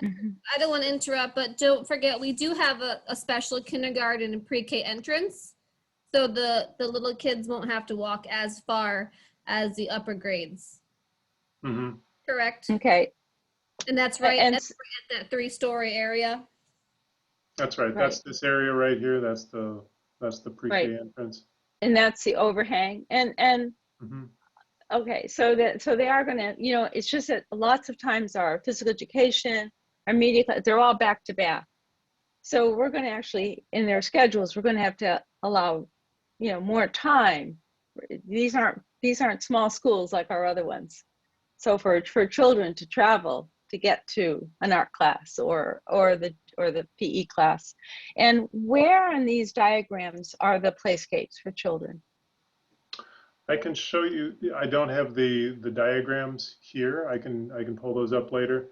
But for instance, in Cutler, those playscapes are over on this side, and they sort of surround the building on this side on the lowest story. west side, there are two different, hopefully I can get to it. Yeah. So west side, there are two different areas. There's areas here that are right adjacent here, and then there's a playground specifically just for the littler kids right down here. Right. Well, At Cutler, is there also one for the younger children? A separate there is. one? Yeah, Good. there's playgrounds for 3 different age groups in each of the schools. Yeah. That's great. Thank you. It might help orient us to what we know with CK and NEA, where they have the 2 floors for the, you know, the academic wings, and it's kind of a split. And then we have all the art and music and the cafeteria and the gym on the other side, and then kind of our media center and our offices in the middle. So if you were a child in a K class all the way at one end and had to go all the way to the gym, to me, it's kind of very similar, that walking pathway. You know, it's walking all the way down that main hall of the academic wing, coming into the main lobby, and then walking all the way down the specials hall. So it seems very similar to me. Thank you, Susan. Mhm. Other questions? What is the roof going to be on these buildings? What is the material? The roof is a rubber material, so it's It's going to be rubber? yeah. It's typical of what you have in the rest of the schools. EDPM is what it's called. And again, will they familiar with be, you know, anything that in the future, if we want to put solar panels there, are you making any allowances for that? Joe had done some of that for us earlier. They had looked at the weight, potential of the weight on the roofs, and the ability to put some of that there, because they would have to be a ballasted system primarily. So we had looked at that previously. On west side, we haven't, well, Thames River, we hadn't been able to do much because it's a different system than Eversource with Groton Utilities, and I'm working on that right now. On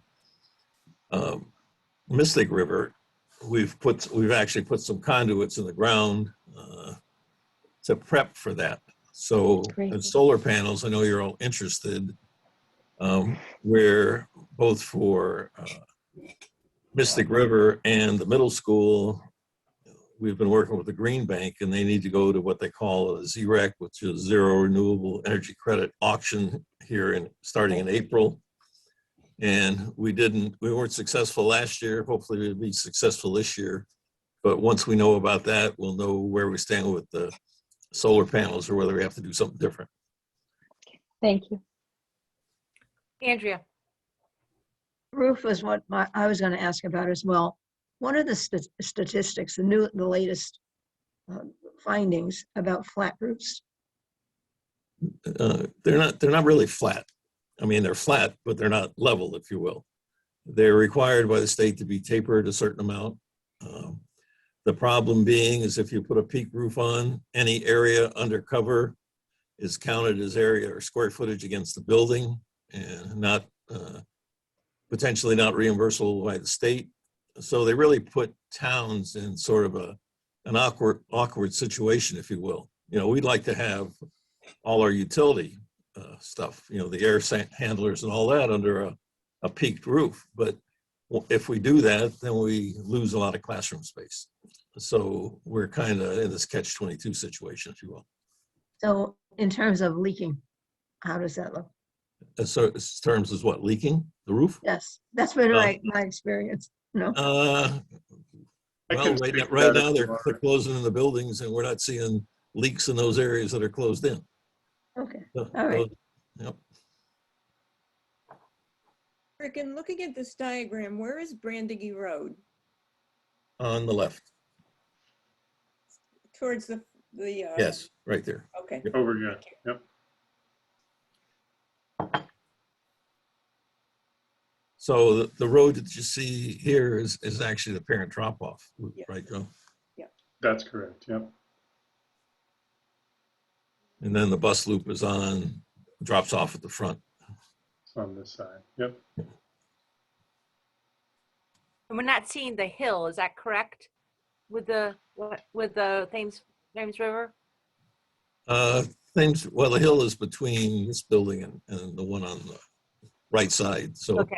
Okay. so it does taper down. I mean, once we're all anxious to get windows in that bridge because the view, once the windows are in the bridge, are going to be tremendous out that direction to the south on that site.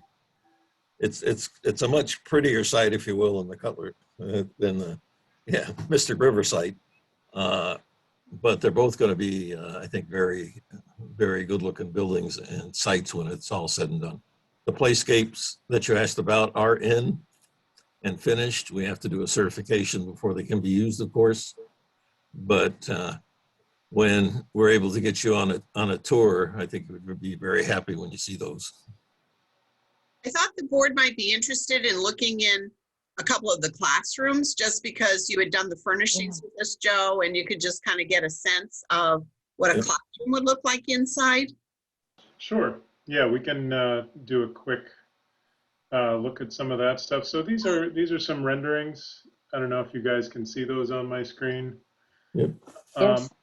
These are kind of the entry areas as you're walking into the building. This is the administration area. These little windows look into the gymnasium at kind of the right height for kids to be taking a look and so forth in there. This is a rendering of the gymnasium where we've got, you know, all the wall pads, some light coming in up above, artistic license with somebody doing a jump shot there. Joe, are there bleachers at all? No, there No. are not. No. I'm going to move to a different presentation that shows more of the classroom areas here. So this down here is a typical arrangement in the classroom. You see a lot of this furniture is movable. You can arrange it in different ways. We've got bookcases against the wall, teachers' desks, that sort of thing. And you saw the Promethean boards on the walls in there. We did get approval from the Permanent School Building Committee to go with the larger boards. So those will be ordered. We did, Sam helped us do a fit check of the boards in the room, one of the rooms today. So I think we're in good shape as far as being able to mount those. And that was, you know, a fairly significant cost, but we had money in the budget to be able to do that. So we'll be looking at other things that we may propose to do. Where will it be the special needs sort of classroom? Is that going to be on like the first floor? So it depends on the building. Okay. Yeah. So we've tried to keep those as accessible as possible, noting that a lot of those students have some mobility issues that we need to accommodate. So you can kind of see some of the three-dimensional renderings that we put together, looking at, for instance, the student services suite and the offices that compose those. This would be the hallway with some lockers in it.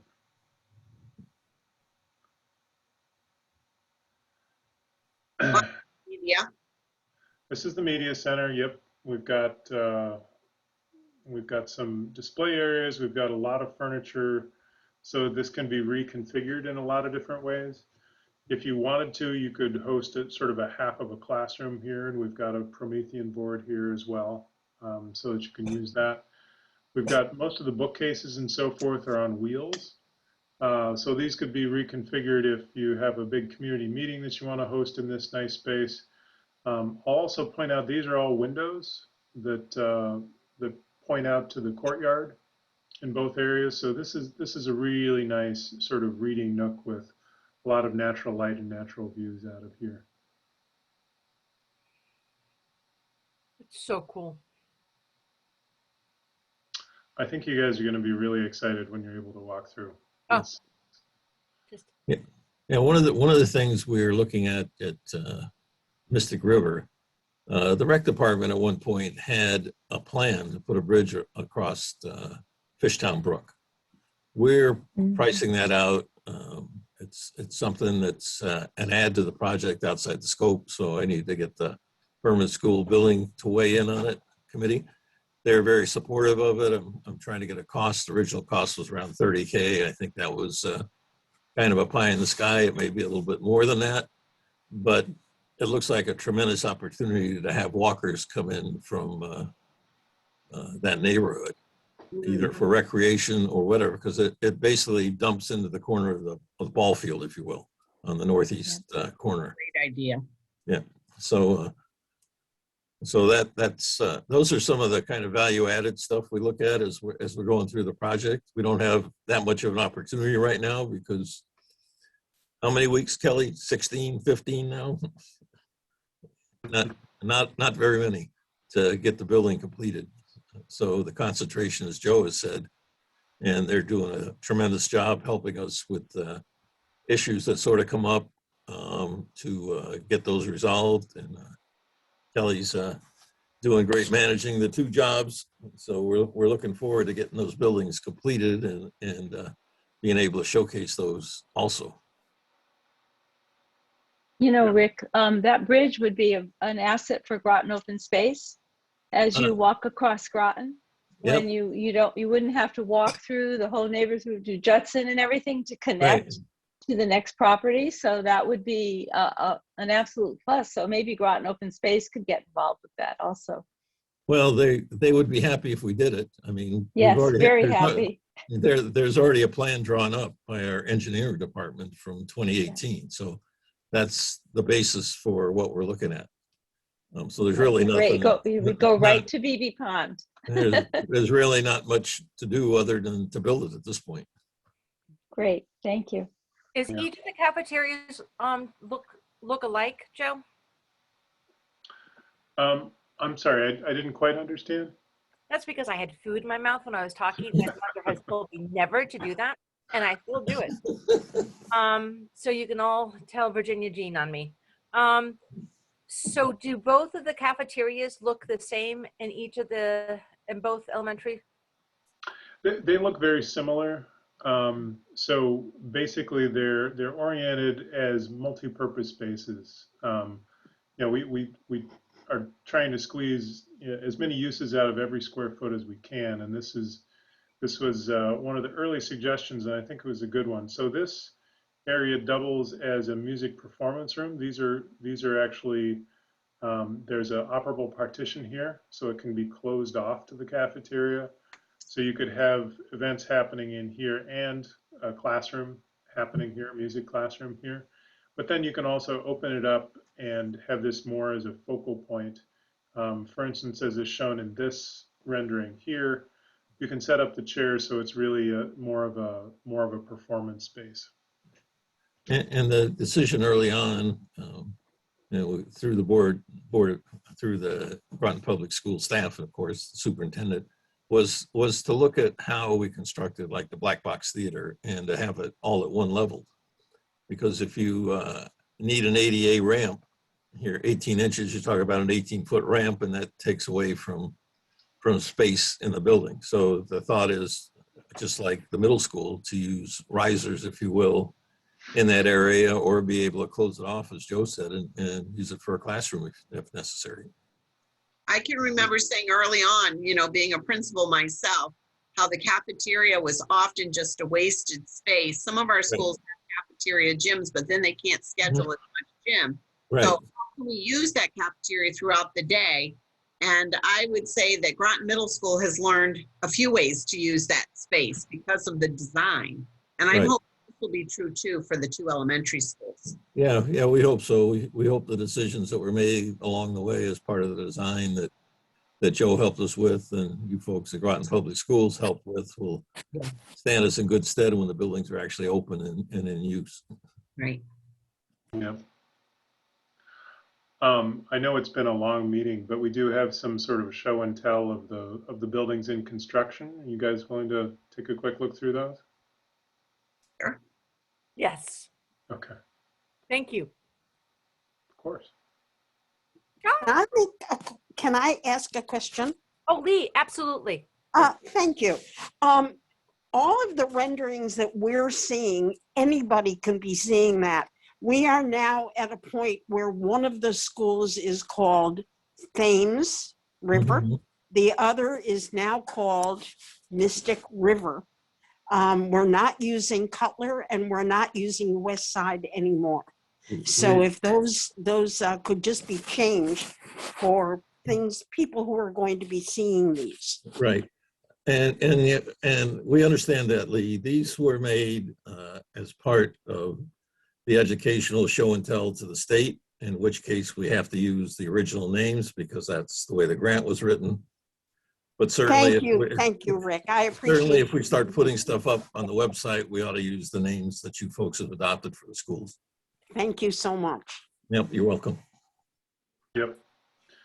Thank you for bringing that up. And so this is what we in our shop know as Cutler, but is now Mystic River Magnet School. And we just wanted to show you some progress through here, and you can see almost all the masonry is up. This is a stair tower that's waiting for some of the glass to go in. And this is on that 3-story portion that we were talking about earlier. So these are all the classroom blocks here. Here's the little bridge to the academic area that's happening over here. This is the back side of the gymnasium here. I'm sorry, the front side of the gymnasium. I'm not used to seeing it. So the road is out here. This is the tree that we're preserving, and this is the gym with these high bay windows that'll let light in up high. I think when you do your tour, you'll be really happy with the light into the classrooms. The windows are tremendous in those areas that we're able to see. Right now, you see a lot of temporary structures in there, and those will all be coming down and the windows put in, as you saw in the last view there. That's right. And again, we get very excited about this. This isn't the finish, obviously, that you're going to see, but what you're seeing is what's called AVB, or air and vapor barrier. It's not very exciting. It's not very interesting to look at, but it's a hugely important portion of your building, because it means it's keeping the moisture inside of the building where it needs to be and not condensing in the walls and not creating all those things. So as you're going around, you're seeing the flashing and everything else like that. So you'll imagine the final product, but this is really where a lot of the guts of the project happen, and making sure that everything is the way that it's supposed to be. We've got some painting of accent walls that are going on inside what we call Building C, which is that big 3-story classroom area. You can see up above here too, we've got all of the utilities that are installed, and pretty soon we'll be getting ceiling on in this area. This is what the administration area looks like right now. So you see all these stud walls that have gone up, all this plumbing work. We've got sprinkler lines going through there, all that stuff, a lot of activity happening. Now I'm going to show you West Side, which again is the one in the city of Groton, the one that has the big steep hillside. So someone asked earlier about that sort of that grade change, if you will, that's happening. So just for perspective, this picture is standing here pretty much where you would walk in near to the front door of the building. And this is the grade all the way down to this big 3-story building here. These are the those windows that Rick is talking about. This is the bridge between the buildings. So these are pretty much floor to ceiling glass overlooking this area. This is where the smaller kids' play area is going to be. And this is the entrance down here. There's a separate entrance in both schools for the younger kids as well. So we sort of separate that traffic out of the younger and the older kids. As you can see here, the air and vapor barrier is going up along here, and most of the masonry is in place.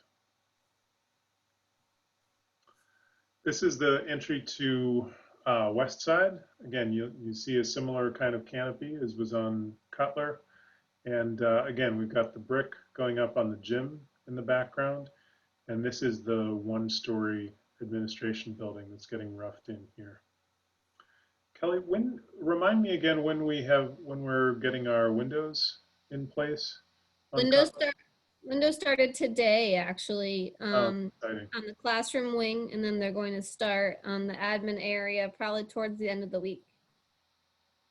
That's great. That's really the final closing in of the building. Mm-hmm. So you see the gym at West Side, again, very similar. We've got these big windows up high, let light in. Oops. This is a pretty dramatic picture of looking at that 3-story classroom wing all the way down here to that bridge we've been talking about.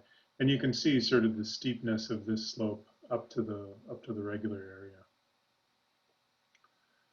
area. This is the electrical room. Again, these are all the panel boards that are going to be filled pretty soon with circuits and circuit breakers and all that stuff. And I'll leave you with that accent wall in one of the classroom wings here. And again, ceilings are going to be coming pretty soon, and you can see all the outlets for all the Promethean boards and all the stuff that we're going to be putting into the room. So thanks for your patience. I'm happy to answer any other questions, as I'm sure as Rick and Kelly, if you've got them. Any other questions about that before we go into the technology plan?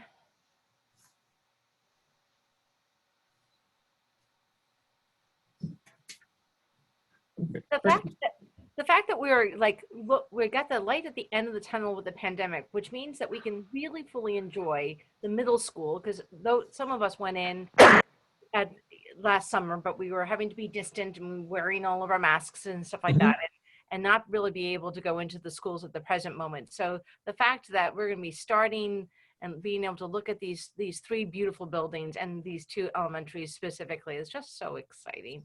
Thank you so much. I'm proud. Yes, we are. It's a good team. It's a very good team putting these together. Okay. The tech stuff, Joe, and it's segue right in. Do you were going to adjourn this meeting first, or we're going to talk tech first? So what we're going to do, because Rick, we I think we have well, board. Do we want to go to the rest of what's on our agenda, and then adjourn the meeting, and then have them talk about the tech stuff? We don't have a lot that's left on our agenda. Can't we talk about the tech stuff and then just have a short meeting after it concludes? That's what I was planning, but I wanted to open. Sounds good. Okay. All right. So actually, if you guys could just go into that, then we could then do as Rita just said, because I'm not good with my Yep. Okay, Joe, you're on again. Sure. All right. Yeah. So I'm just going to take you through one of the schools because it is pretty repetitive, and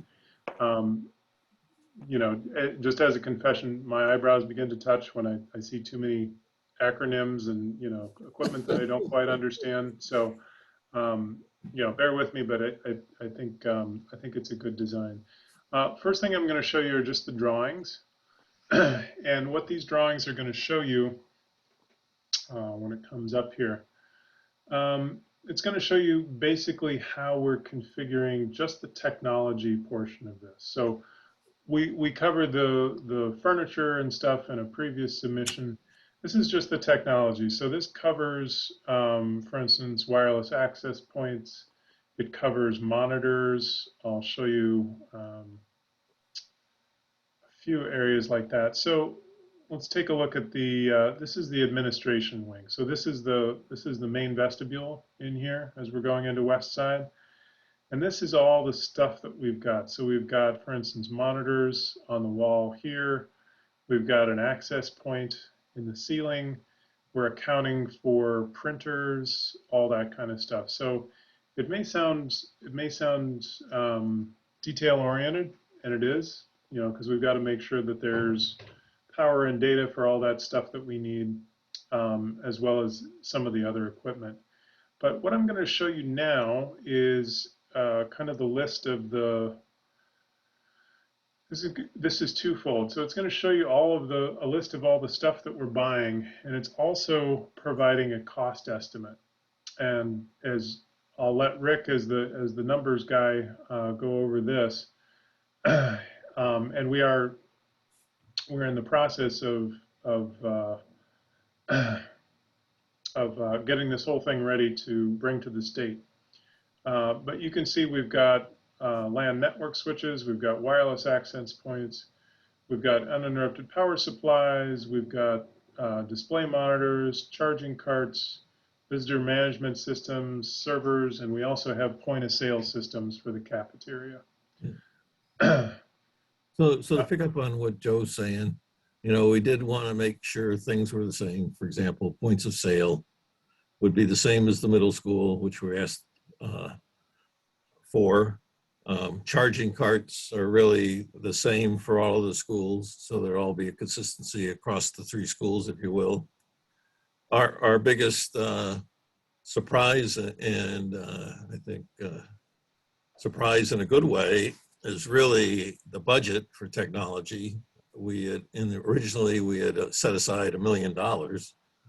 So we're going to be able to return in the neighborhood of $400,000 to the owner's contingency, which would help us look at other things, potentially sodding the fields or providing irrigation, if you will, those sorts of things that we would have to take out of the owner's contingency. But it gives us a lot more flexibility. And unlike the furniture, all of the furniture, except for maybe 1 or 2 items, were bought on government or state contracts. We have like 2 or 3 items here that actually have to go out to bid, and the rest of them will be bought on state contract, which typically gives us a better price. So we're really very happy with the budget that came in. Part of the reason for that is the Promethean boards were included in the electrical contract, so that saved us several $100,000 that would have normally been in this budget.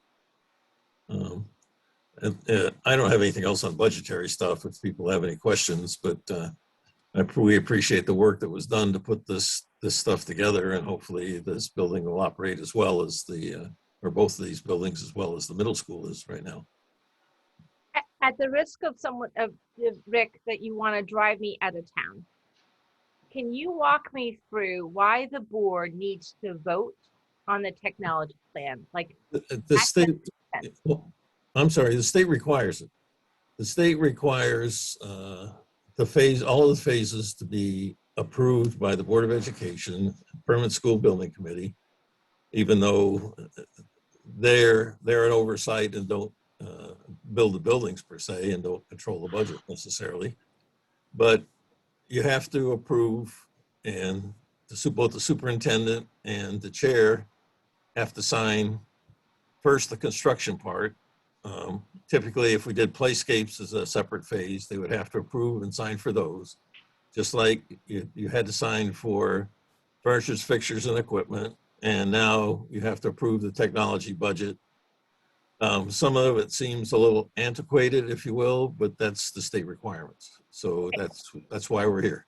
So we're just voting on a phase of the project, and it just happens that tonight is the technology phase. Yes, this would be the last phase of the project. Okay, I appreciate that. I just sort of said, sure, we'll vote on that, but I just wanted to make sure that I understand that this is part of the state system's requirement, that the board understands that this is the phase that's happening, and this is what our.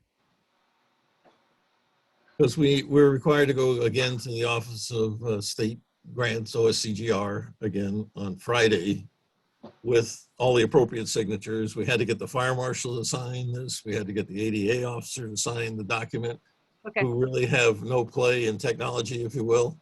Okay. So it's kind of a cumbersome system, but it is a state requirement, and we'll go to the state on Friday to make this presentation and hopefully gain approval at that point and be able to go out and buy the equipment.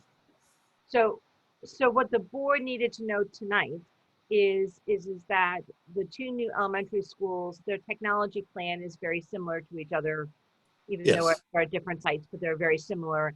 And Joe was able to talk through a lot of like really great names that some of them I understand.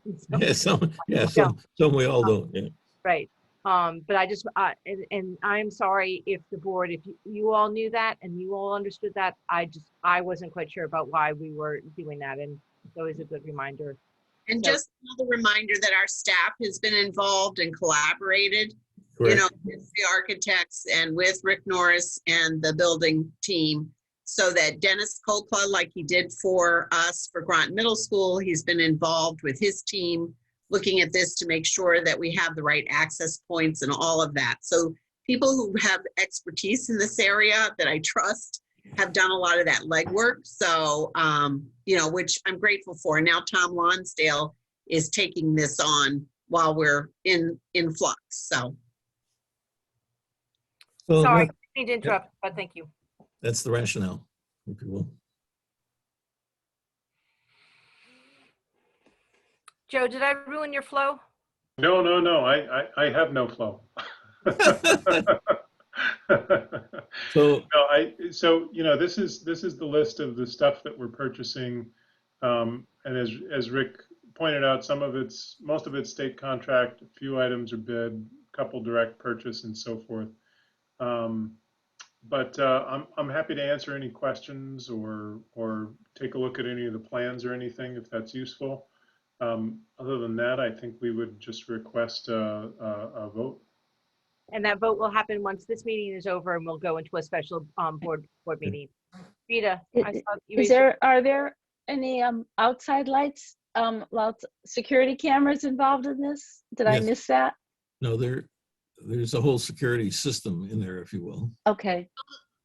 All the cameras are lights. in the construction project, so those have already been wired and they'll be installed during construction, so it's Right. separate from this. But there'll also be lights around Oh, yeah. outside? Yep. Okay, perfect. Again, Thank but you. that's not in this package. Yep. Yeah, we had to do that at some of our other schools, so I was Mhm. just curious. Thank you. You're welcome. There'll be a room for the SRO or that sort of thing again for him, that person to monitor, if you will. Dean, Yeah, I have a question on the lighting now that you brought it up. Do we think they might be the kind of lights that would cause us to be bad neighbors? So I can speak to that if you want. Yeah, go ahead, Joe. Yeah, no, so we've gone through both of the local planning and zoning offices, and as part of what we have to do, we show what's called a photometric plan, which shows how much light is reaching the surface of the property. And basically these are sort of zero lot line fixtures. Yep. So no light goes off of the property onto somebody else's property. It's Yeah, one and of the advantages. they're all cut-off fixtures, you know, so Yeah. it doesn't go out the side like the old street lights, as you may recall. It's all shines down, and as Joe was saying, there was a plan that had to be reviewed. All right, so it's not gonna be lit up like a refinery. No way. Oh, No. Thank you. any other questions from the board? I have to ask, what was the $100 that was ineligible? Yeah, I know. $100 was the key cards themselves for the security system, for the to the card access system, and the state won't reimburse us for those because they know that they're going to get replaced in 2 years. So it doesn't make sense to bond for 30 years for something that's going to be out for 2. Thank you.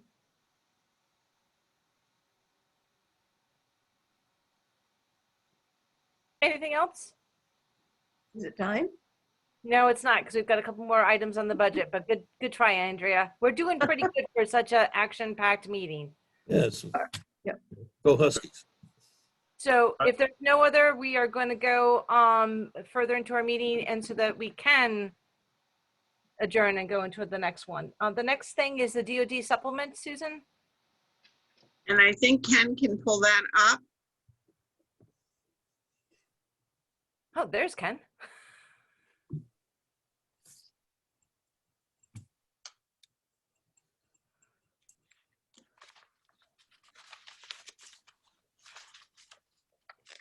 The board had asked us to kind of go through a little history of how we've used the DoD supplemental impact aid. and kind of to look at what the beginning balance was back in 2019 to next year's 2022, and the expectations, and then the amounts we've received, although 2022 is an estimate. But as you see, even the amount we've received in 2019, it was like 275,000, but then it went up over 100,000 the year after, and now another almost 100,000 for 21. So we have seen increases in that. So Jay's suggestion to use the $324,000 was actually a good one, because we have seen greater growth in the yearly, the annuals, and it's added on each year some significant savings where, just a few years ago, it was under $1 million, and now it's over $1 million by 327,000 expected. So kind of interesting, that number. The amount that we receive from this, we typically get it in the July-August timeframe. So that 260,000 that we're estimating will come in July or August, but we don't know what that number is until we actually receive the documents from the Department of Defense. And then you were asking what are some of the things that have been purchased over time, and a few of you have mentioned to me that this has always been the Groton way, that they really have always allocated these types of funds, or mostly for technology.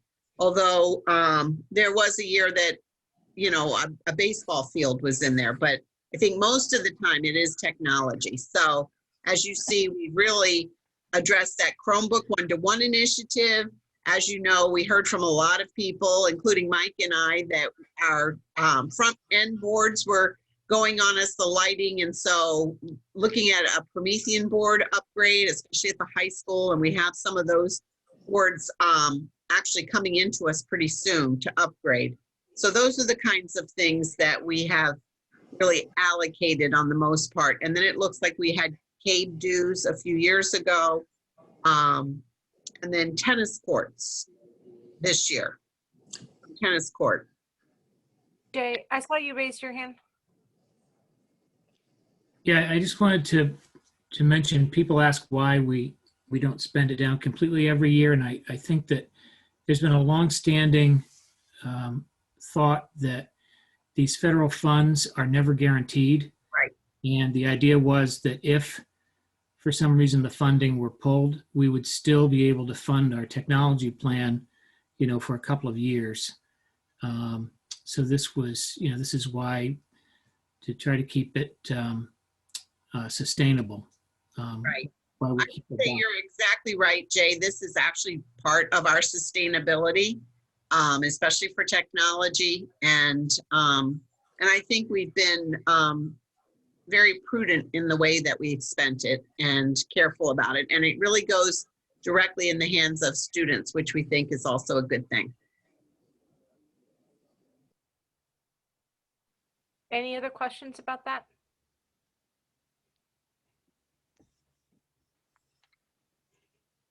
I think we had that in a couple board packets, but we really wanted to be able to review it with you so you understood. So if you have any questions, Well, especially as we're going to be going in front of the town council and doing a presentation for the public hearing and stuff, I think it's the more times we hear it, the better that it is. And that public hearing is on the 25th, and that will be the date that we do the presentation. At the end of this month. Right. So if we have no further questions about the DODEA, let's move on to the referral list. Joan, thank you for updating. It looks like actually some of the stuff has actually made it, but I'm always wanting to hear, and if you notice, it came back, so I'm actually excited about that.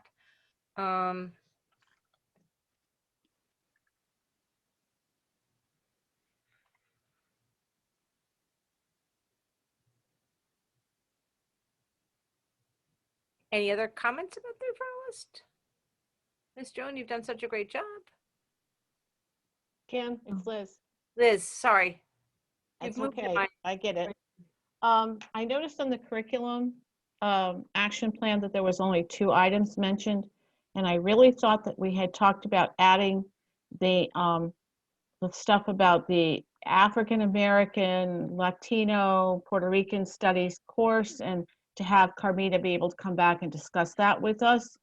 So I thought that we had said that a couple of months ago, and maybe maybe we have done that.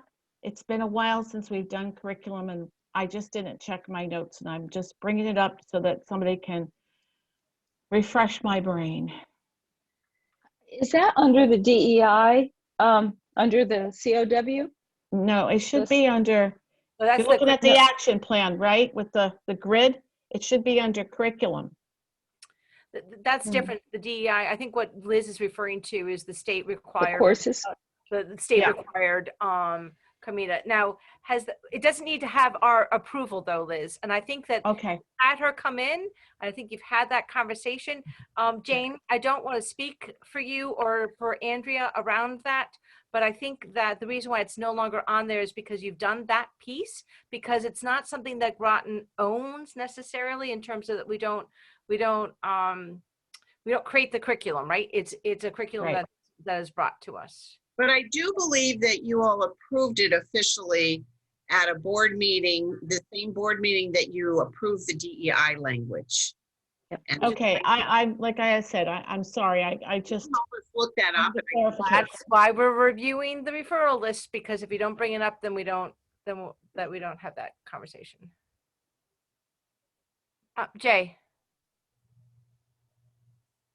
I'm not sure if you covered this at the liaison meeting on Wednesday, but I had requested that maybe town staff project the number of students that would be anticipated to be coming from all the new building projects around town, the Mystic Bluffs, the new one in the city, the one that may or may not be completed near the submarine base, just so we can get an idea of how many potential new students could be coming into the district and where they'd be coming from. So Jay, we did talk about that in the liaison. So I had planned to report out at the regular board meeting. Oh, okay. But I think what the mayor and I kind of talked about was that would be if we were to ever do like a joint meeting between town council, board of ed, and RTM. I guess that's not more than a joint, but the 3 bodies to kind of come together. That was one of the discussions. But it seemed that the ones that the town had involved were more single use, sort of not single use, single person, 1 bedroom apartments, but they don't really have a lot of control over the ones that are not, they're just in terms of another developer. So is what I sort of remember that conversation, but I'll make sure that you get that information. But it was talked about. But if you still would like to have the town kind of come in, that would be okay. Once again, I think that would be a good joint town council, board of ed. Well, I would be interested in hearing from the staff. In other words, as elected representatives, we don't know, but the staff would know, well, that development is going to have 1 bedroom, so it's probably not going to have a family, or these have been, planned to have 2 or 3 bedrooms. So I just was wondering if we could get their best estimate. I did follow up with John Burton, asked for the information. I have not received it yet, but I will. Okay. I just didn't know if we wanted to put a placeholder in the referral list. I think it's important that we be able to project, where the growth's going to be in town and know it now. So that's all. I would too. So and the city. And so Joan, if you could put that as a placeholder underneath committee of the whole for looking at projective population growth, that would be dandy. Thank you. Any other further conversation about the referral list?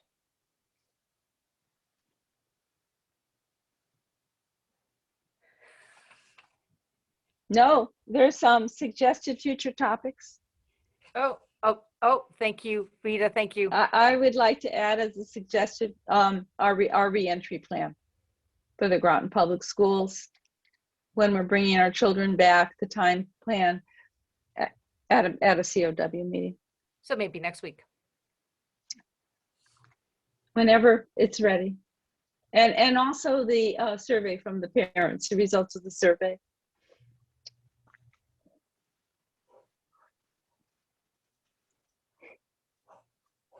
Kim, Liz, are we, and Susan put, maybe this is a question for you.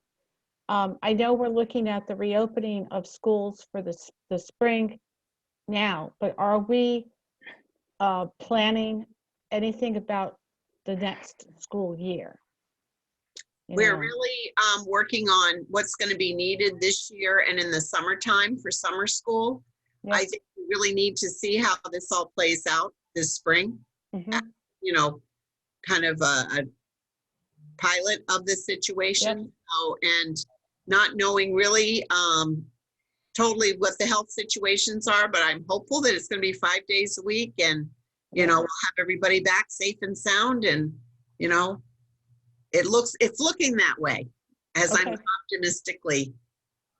I'm very optimistic too. I'm very hopeful. Me too. So, and I go get my shot on Thursday. Good for you. Jay? I had another future topic. I was wondering if Ken could come back and explain to us again how we come up with the out-of-town tuition rates.